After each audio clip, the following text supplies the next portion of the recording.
నమస్తే గురుగారు. శ్రీమాత్రే నమః. ఈ జనవరి మాసంలో మకర రాశి వారికి ఎలా ఉండబోతుంది?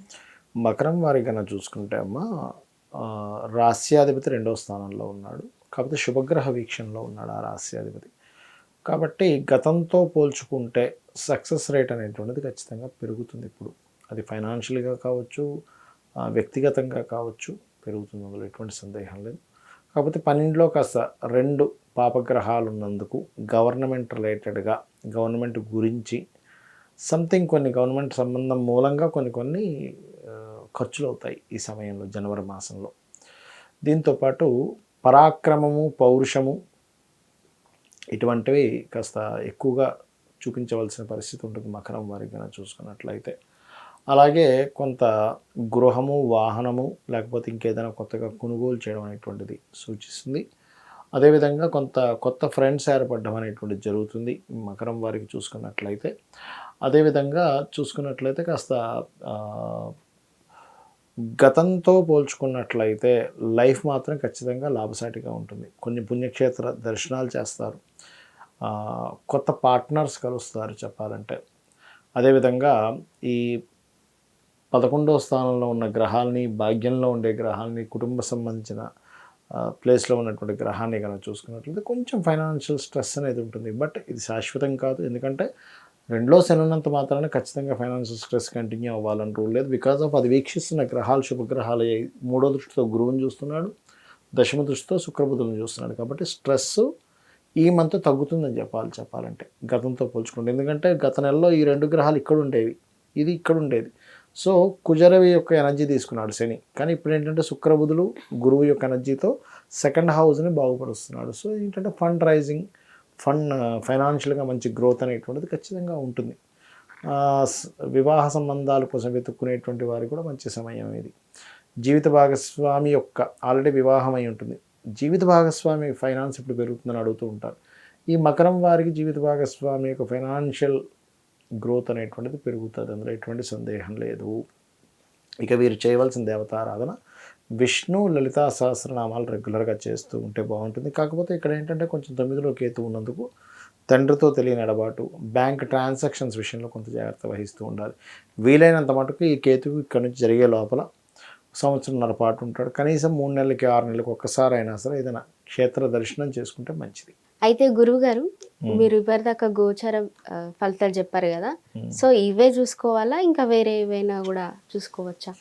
గోచార ఫలితాలతో పాటు మన జన్మజాతక ఫలితాలను ఉంటాయమ్మా. అంటే మనం జన్మించినప్పుడు, ఇప్పుడు మీరు జన్మించారు, మీరు జన్మించినప్పుడు ఉన్న గ్రహస్థితి అనేది ఒకటి ఉంటుంది.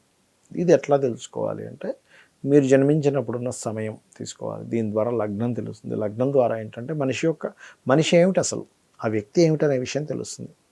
అదేవిధంగా సమయం ద్వారా లగ్నం ఎలా తెలుస్తుందో date, month, year, time, place of birth, వీటి ద్వారా ఆ వ్యక్తి జన్మించినప్పుడు నుంచి ఉన్నటువంటి గ్రహస్థితి తెలుస్తుంది.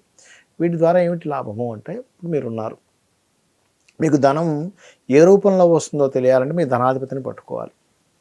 మీకు ధనం ఇచ్చేవాడు అసలు ఎవరు, ఆ ధనాధిపతిని మనం తెలుసుకోవడం ద్వారా ఏం తెలుస్తుందంటే మీరు ఏ రంగాల్లో బాగా కలిసి వస్తుంది, ఎప్పుడు మీరు ధనం ఇన్వెస్ట్మెంట్ చేయాలి, ఎప్పుడు ఇన్వెస్ట్మెంట్ చేయకూడదు. కొంతమంది షేర్స్లోని, మ్యూచువల్ ఫండ్స్లో ఇన్వెస్ట్మెంట్ చేస్తుంటారు. రైట్ టైంలో ఇన్వెస్ట్మెంట్ చేస్తే డబ్బులు వస్తాయి, రాంగ్ టైంలో ఇన్వెస్ట్మెంట్ చేస్తే పోతాయి. అది తెలుస్తుంది. అలాగే కుటుంబ వ్యవహారాలు తెలుస్తాయి, కుటుంబంతో ఉండే రిలేషన్స్ తెలుస్తాయి సెకండ్ హౌస్ వల్ల. ఇప్పుడు థర్డ్ హౌస్ రీడింగ్ అని ఉంటుంది ఆస్ట్రాలజీలో. ఈ థర్డ్ హౌస్ రీడింగ్ వల్ల ఏమిటంటే మీకు అన్నదమ్ములతో సఖ్యత ఎలా ఉంటుంది. కొంతమందికి అన్నదమ్ములతో గొడవలు ఉంటాయి, కొంతమందితో మోసపోతారు, కొంతమంది వాళ్ళే సపోర్ట్ చేస్తారు. అది మీరు తెలుసుకున్నారనుకోండి, ఓకే నేను అన్నదమ్ములతో వెళ్తే ఇబ్బంది అవుతుంది, అలాంటప్పుడు ఏదైనా బిజినెస్ అనుకుంటే వెళ్ళరు. అలాంటప్పుడు ఎందుకు గొడవలు వస్తాయని తెలిసింది, దూరంగా ఉంటారు. అంటే ఇట్స్ వెరీ క్లియర్లీ మన జన్మజాతకం మనం ఏమిటి, మనం ఏం చేయాలి, ఏం చేయకూడదు, ఎప్పుడు ఎలాంటి నిర్ణయాలు తీసుకోవాలని చెప్తుంది జ్యోతిష్ శాస్త్రం. అదేవిధంగా 4th హౌస్ రీడింగ్ అంటారు ఇందులో. అంటే మీ విద్య ఏమిటి. అదేవిధంగా ఇందాక నేను మీకు మీ జాతకం చూసాను, ఏమంటే మీకు ఎడ్యుకేషన్ బ్రేక్ అయిందమ్మా అన్నాను లేదా, మీరు చెప్పారు, మీరు నాకు చెప్పలేదు, ఫస్ట్ టైం చూడడం అన్నాను లేదా, అట్లా తెలుస్తుంది అనమాట. అట్లాగే రెండవది ఏంటంటే ఇక్కడ మనిషి యొక్క తత్వం ఏమిటి, ఇది లగ్నం బట్టి ఎలా తెలుస్తుందో మనిషి యొక్క మానసిక తత్వం ఏంటి, మానసిక స్థితి ఏంటి 4వ భావం బట్టి తెలుస్తుంది. తల్లిదండ్రులకు ఎట్లా ఉంటుంది, అదేవిధంగా ఒకవేళ మీరు గృహం కొనుక్కుంటే ఎప్పుడు కొనుక్కుంటే మంచి, చాలామంది తెలియక రాంగ్ టైంలో కొనుక్కుంటారు. రాంగ్ టైంలో కొనుక్కోవడం వల్ల ఇబ్బంది పడతారు.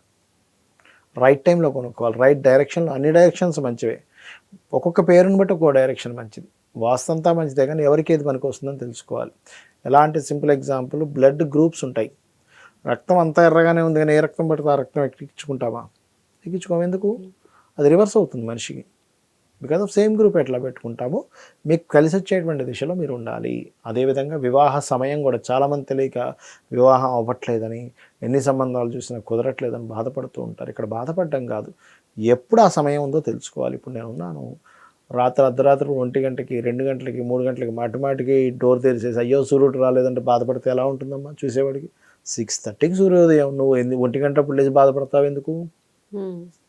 అంతే కదా.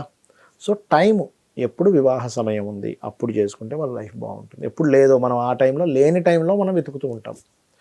ప్రతి మనిషికి 3 నుంచి 5 సార్లు ఉంటుంది వివాహ యోగం అనేటువంటిది. ఆ పర్టికులర్ టైమ్స్ ఎప్పుడు వచ్చాయో వాళ్ళకు ఉన్నటువంటి ఆర్థిక పరిస్థితిని, ఇప్పుడు వచ్చింది కదా టైం వచ్చింది కానీ చేసుకున్నాం, ఆర్థిక పరిస్థితి బాగోదు ఆ టైంలో, ఇంకోసారి ఇస్తాడు భగవంతుడు ఛాన్స్, ఇంకోసారి ఇస్తాడు. అలాగా గ్రహాల యొక్క కదలికల మూలంగా ఆ టైం చూసుకొని చేసుకోవాలి. అదేవిధంగా ఇన్వెస్ట్మెంట్స్ కావచ్చు, సంతాన అభివృద్ధి కావచ్చు, లేకపోతే